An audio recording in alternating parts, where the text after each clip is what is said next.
Kroger Tender Ray Beef, no other beef so fresh, can be so tender, presents Hearts in Harmony, transcribed. Well, ladies, I guess you've all been looking at the calendar, and if you have, you're very much aware that the holidays are coming, and holidays mean feasts. Yes, and holiday feasts mean poultry from your Kroger store. They're the best birds in town. Big, plump, tender, juicy birds with real fresh from the country flavor. Chickens and ducks and turkeys and geese. Beautiful birds. Especially chosen by Kroger meat experts for all the good things you want in poultry.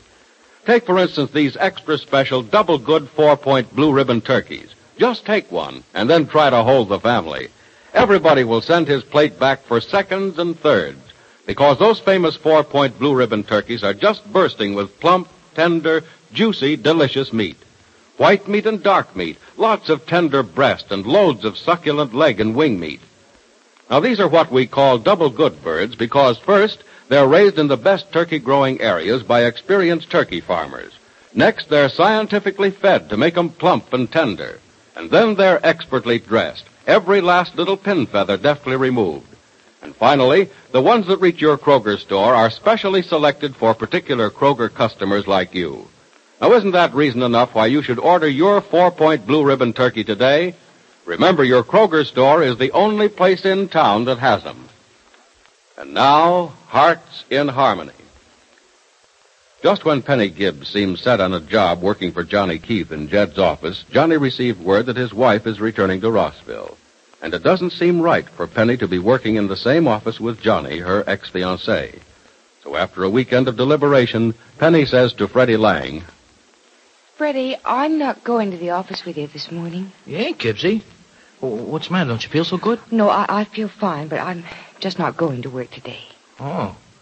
Well, gee, Gibbsy, what am I going to tell Mr. Keith? I don't think you'll have to tell him anything, Freddie. He'll understand. Oh, he will, huh? Well, okay. No, but look, if he should ask, tell him that you don't think I'll be down to work at all anymore. Huh? Hey, Gibbsy, that sounds like you're quitting. I am, Freddie. But why? You ain't been on the job but just a couple of days, and, gee, Keith ain't a bad guy to work for. No, he's not. And I know I'd have liked the job, too, but... Well, I might as well tell you, Freddie. You'll find out sooner or later for yourself. Never mind, Gibbsy, skip it. You don't have to tell me nothing you don't want to, you know. No, there's nothing wrong in your knowing this. I used to be engaged to Johnny Keith. Yeah, I know about that. Well, Johnny married rather suddenly. And shortly after that, his wife, Alice, was taken ill. She's been in a sanatorium ever since. Well, what's that got to do with you quitting your job? And when you need one, too. Well, the point of the matter is that Alice is coming home, Freddie.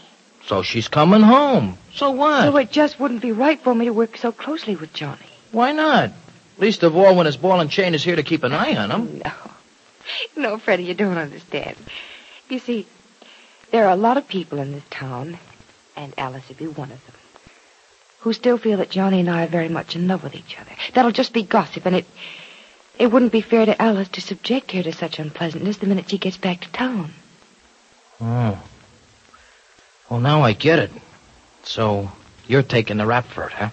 I'll find another job. Yeah, sure you will. But when? And for how much? And what kind of a job?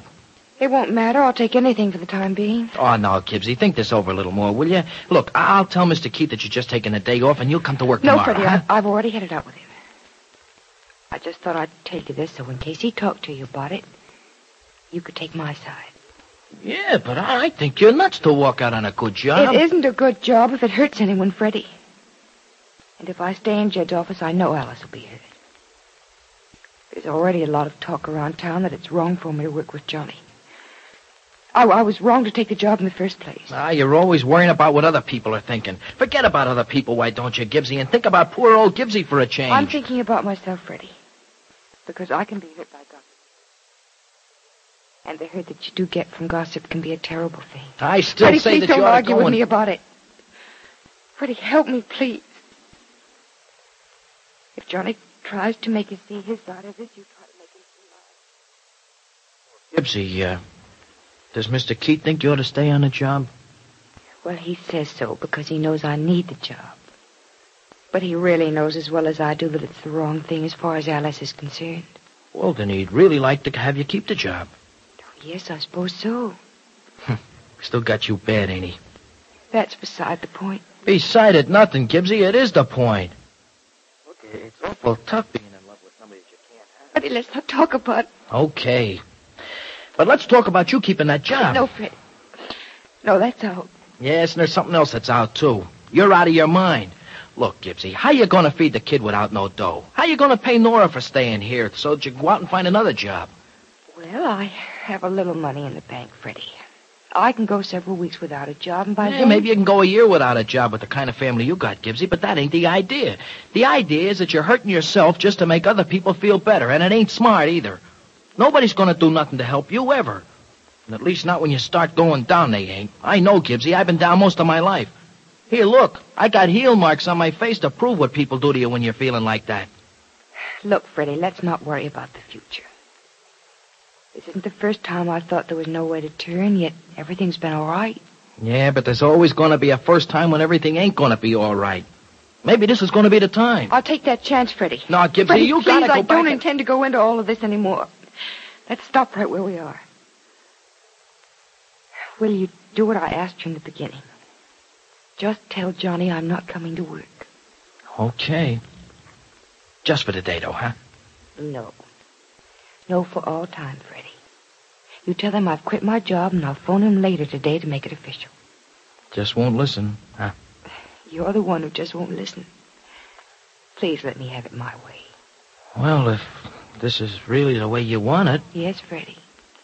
And take my part if Johnny argues with you, will you? You bet I will, Gibbsy. Sure. But I still think that you're all wrong. So help me. It's like I always said, Gibbsy. You're beautiful, but boy, you sure are not.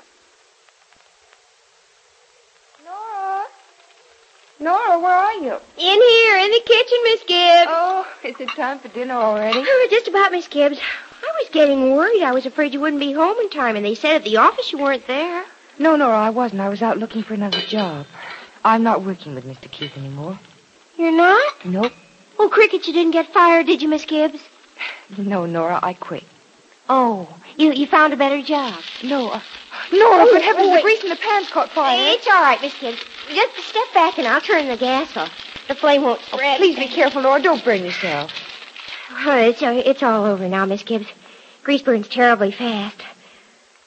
I'm awfully sorry. That was my own fault. No, I think I'm the one to blame. I took your mind off what you were doing. Oh, Crickets, the meat's a little scorched. Oh, that is too bad. Huh? Well, do we have something else? Yes, Miss Gibbs, I have a surprise for you.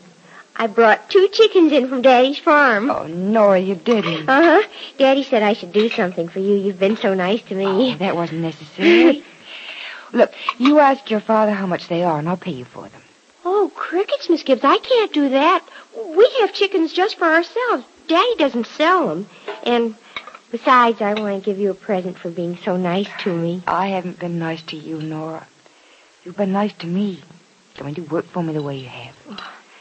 And I feel guilty paying you as little as I do. Oh, I think you pay me a great deal, Miss Gibbs.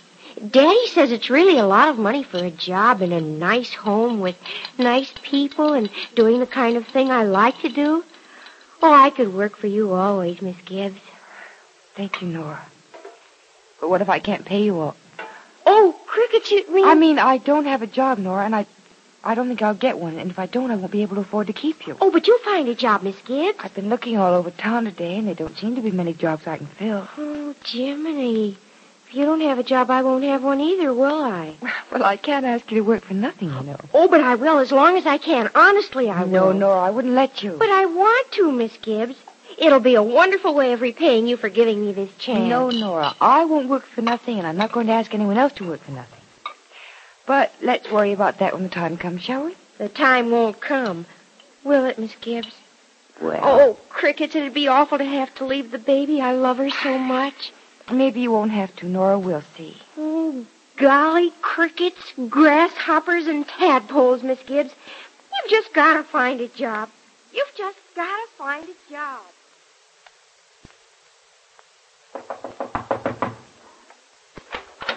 Hi there, Professor. Oh, well, good evening, Freddie. Come in. Ain't busy, are you, Prof? Oh, not so busy. I can't give my nephew a few minutes. Thanks. If you're on the ball, this'll take less than a few minutes. What's on your mind? Gibbsy. Miss Gibbs. Mm-hmm. What's the matter? She ain't working for Mr. Keith no more. Oh, I see. Do you, Prof? Do you know how much that dame needs a job? I have a fairly good idea. Well, look, you got any fairly good idea where she can get another one?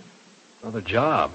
Oh, I don't know, Freddie. Look, the dame needs a job. See, Prof? She's got that little baby to take care of. A little baby that ain't even hers. And she's got that Williams kid to take care of, too, kinda. Well, now, look, there's a kid that really deserves being taken care of. Which kid are you talking about, Freddie? Little Valerie or Miss Williams? Both of them. That Nora, she's a nice dame, Prof. I don't want to see her losing no job just 'cause Gibbsy had to go and quit hers. Yeah, now, wait a minute. Who are you coming here to plead for, Freddie? Miss Gibbs or Miss Williams? Gibbsy, of course. Oh. The rest just sort of takes care of itself naturally. Prof, we just got to do something for that Gibbs dame. We just got to. Well, what makes you think I can find her a job? Well, you're a big shot in this town. You can do anything. Oh. Your opinion of me has changed somewhat in the last few months, hasn't it? Never mind what I think of you, Prof. You know what I think of Gibbsy. And I know what I think of Gibbsy. So let's do something for her so she'll know what we think of her, won't we? Come on, Prof. Get that great brain of yours to perking and come up with a job for Gibbsy, will you? The dame's just got to have a job. Just a minute, I'm coming. Oh, Good evening, Miss Gibbs. Professor Rogers, come in. Thank you. Say, you haven't seen Freddie by any chance, have you? He wasn't home for dinner. Yes, I have seen him, Miss Gibbs. In fact, we had dinner together, Freddie and I. Oh, how nice. But I wish he'd call when he's not coming home from meals. Nora's been keeping his dinner warm for hours. He had something other than dinner on his mind, Miss Gibbs. I had to make a certain promise to him to even get him to eat with me. Promise about what? To find you a job. That was sweet of him. He's certainly turning out to be the kind of person I always thought he was, isn't he? Oh, you've made a good citizen out of him, Miss Gibbs. And I'm prepared to make an excellent assistant out of you. An assistant to what? To me. The university got that endowment for the laboratory I wanted. Mm-hmm. It's going to be ready for my experiments in just 2 weeks. I want you to assist me. Professor, I don't know anything about chemistry. Well, you don't have to, Miss Gibbs. Your job will be more, well, like bookkeeping than anything else, and it'll pay well. You'll be surprised how much. I want you to take the job. Well, I don't know, Professor. It's awfully nice of you to offer, but I'll have to think it over. Oh. Well, all right. I'll give you till tomorrow to decide, and then you come up to the university and see me, and I'll show you around the place. After all, you want to see where you're going to work.